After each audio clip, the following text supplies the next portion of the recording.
Cette vidéo a été créée pour la formation. Elle ne contient aucune donnée sensible. Ici, nous allons faire l'étude d'un système à injection mécanique.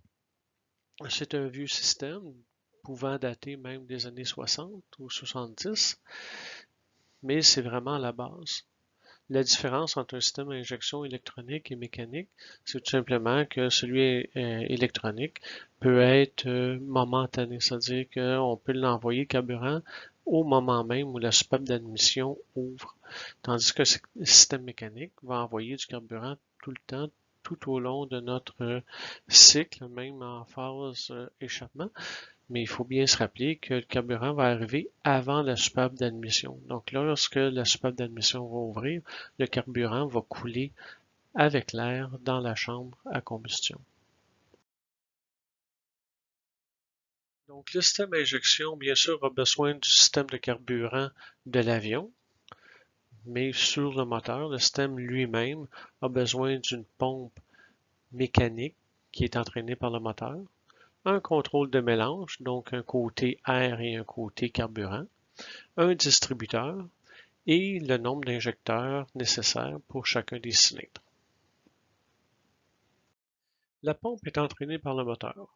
On voit l'arbre d'entraînement à la gauche de notre présentation ici. Cet arbre fait tourner un engrenage et cet engrenage aspire l'essence pour augmenter la pression et l'envoyer vers nos conduits. La pression de carburant sortant de la pompe peut être modifiée par la relief valve à la droite de notre présentation. Vous remarquez qu'au centre, il y a une chambre qui permet la séparation entre la vapeur et le carburant. Contrairement à la page précédente, ici nous avons une photo de la pompe à carburant. On peut remarquer qu'il y a trois orifices permettant l'entrée ou la sortie de carburant. En réalité, la pompe contient 4 endroits pour faire sortir ou entrer du carburant. Donc on voit au centre vers nous le Fuel Pump Inlet, donc c'est l'entrée du carburant qui vient du réservoir. Nous avons en dessous la sortie du carburant, Fuel Pump Outlet, et nous avons tout en haut de Vapor Return. Donc, il nous manque un orifice, et cet orifice-là, dans le fond, vient du contrôle de carburant. C'est-à-dire que le carburant arrive dans la pompe du réservoir, la pression est augmentée à l'intérieur de la pompe, sort de la pompe, s'en va au contrôle de carburant, et le surplus de carburant qui n'est pas utilisé par le moteur revient du contrôle du carburant et retourne dans la pompe. Tout ce carburant-là, tout ce mouvement de carburant-là, réchauffe le carburant et l'augmentation de pression aussi réchauffe le carburant, ce qui fait qu'il peut y avoir des vapeurs qui se forment dans le carburant. Donc à ce moment-là, la pompe, elle récupère ces vapeurs-là et retourne les vapeurs vers le réservoir. Vous voyez ici l'arrivée du carburant, le passage du carburant à l'intérieur de la pompe et son retour du contrôle de carburant. Donc, on voit l'entrée, les passages de notre carburant à l'intérieur de la pompe.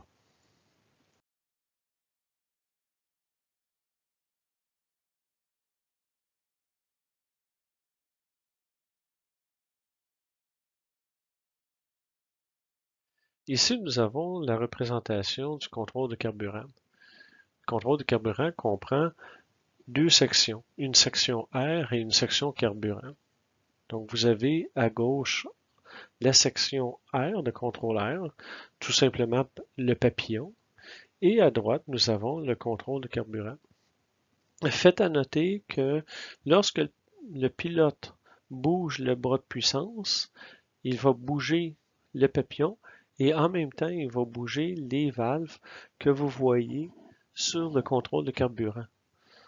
Donc, on va initier le mouvement à partir du pilote et ce mouvement-là va modifier la position du papillon et modifier la position de la valve qui envoie la quantité de carburant vers le moteur. Ici, nous avons la coupe du contrôle de carburant.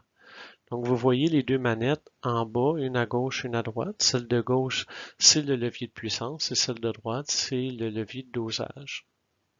Donc, le carburant entre en haut, en violet, passe à travers une crépine, descend par deux conduits distincts vers le contrôle de carburant et le contrôle de dosage. Donc, les contrôles de dosage et de carburant sont tout simplement des demi-lunes. Et la demi-lune va ouvrir ou fermer le passage vers le moteur, vers un orifice qui s'en va vers le moteur. Donc, si elle est complètement ouverte, il y aura beaucoup de carburant, sinon il n'y aura pas de carburant. Donc, vous avez ici les demi-lunes que je parlais à la page précédente. Donc, en bas, nous avons la représentation du dosage, du mélange, du contrôle de dosage. Donc, vous voyez la demi-lune qui laisse passer le carburant complètement vers notre moteur. Donc, c'est la position riche, c'est le dessin à gauche. Le dessin à droite, lui, on voit que le demi-lune s'est déplacé et laisse passer autant de carburant vers le haut que vers le bas. Donc, vers le bas, c'est le moteur. Vers le haut, ça retourne à la pompe. Donc, le fait d'ouvrir ce passage-là réduit la quantité de carburant qui s'en va vers le moteur. Sur la représentation du haut, vous avez le carburant qui vient de la pompe, entre dans la crépine et passe dans le contrôle de dosage. Ensuite, le carburant passe dans le contrôle de quantité de mélange, en quantité de carburant. Donc, c'est les deux demi-lunes, une après l'autre. Vous pouvez voir ici comment l'essence circule à travers le contrôle d'essence. Donc, on rentre tout le temps par l'inlet en bas et notre moteur se situe vers le haut. Après le contrôle de mélange, le carburant s'en va vers le distributeur. Donc, le distributeur, on a l'arrivée du carburant qui se trouve en haut à droite, pousse un diaphragme. Ce diaphragme-là a une tension grâce à un ressort. Donc, plus la pression de carburant augmente, plus le piston, le diaphragme, va se déplacer vers le haut et va ouvrir le passage vers les gicleurs. Le diaphragme est un élément important du distributeur. Pourquoi? Parce qu'on ne veut pas avoir d'essence dans le moteur lorsqu'il est arrêté. À ce moment-là, les fabricants ont décidé de mettre un diaphragme et une tension sur un ressort pour que lorsque la pompe de carburant n'envoie pas assez de pression de carburant au distributeur, que le carburant ne puisse pas se rendre au moteur. Donc, si la pression va augmenter, va pousser le diaphragme, va ouvrir le passage vers nos gicleurs. C'est le passage du bas de la représentation. Ici, on peut voir dans la représentation que c'est notre distributeur qui va envoyer l'information de la quantité de carburant brûlé à notre pilote. Ça peut se faire sous forme de gallons à l'heure, de livres à l'heure ou une pression de carburant en PSI. Ici, vous pouvez voir la représentation du mouvement de l'essence dans le distributeur. Donc, l'essence rentre dans le milieu du dessin à droite, pousse contre le diaphragme en vert.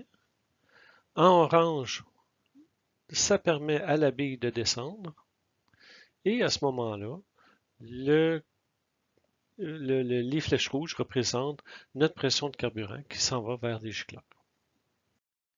Le gicleur, c'est tout simplement un tube où l'essence peut couler. Donc, la partie qui jette le carburant vers la soupape d'admission est la partie filetée. Vous avez au-dessus le tube qui reçoit le carburant de notre distributeur. La partie du haut, vous la voyez en vue explosée, donc vous avez une espèce de petite crépine et une espèce de tôle ou une couvercle noire par-dessus la crépine. Donc ce qui arrive, c'est que dans notre gicleur, on va permettre à l'air d'aller se mélanger. Donc l'air va s'engouffrer dans le couvercle noir, passer à travers la crépine, entrer dans le tuyau par de minuscules trous et se pré-mélanger avec notre carburant. Ici, vous avez la représentation du gicleur. Donc, les anneaux blancs sont notre carburant et les points noirs sont l'air. Donc, on voit qu'il y a beaucoup plus d'air que d'essence, ce qui est tout à fait normal. Donc, ça permet de pré-mélanger l'air et l'essence. Ça permet de détruire, dans le fond, le liquide, le carburant liquide en fines gouttelettes, ce qui va aider beaucoup à l'évaporation de ce carburant-là. J'ai inclus ce dessin-là pour vous permettre de visualiser comment l'air entre dans le gicleur, donc par le tuyau vert, ces petites bulles vertes qui se mélangent aux petites bulles rouges. Régulièrement, le mécanicien va enlever les gicleurs du moteur et faire une vérification de la quantité de carburant qui sort de chacun des gicleurs. Donc, on comprend que si un gicleur a plus de carburant que l'autre, ce cylindre-là aura un mélange riche et aura les particularités d'un mélange riche, donc peut être plus sale que les autres. Tandis que si un des cylindres reçoit moins de carburant que les autres, ce cylindre-là va être avec un mélange pauvre, donc probablement plus chaud, et il pourrait se détériorer plus vite que les autres. Donc le mécanicien, ce qu'il fait, c'est qu'il défait les gicleurs et il va tout simplement partir la pompe mécanique, la pompe du moteur, pour envoyer du carburant dans des contenants séparés.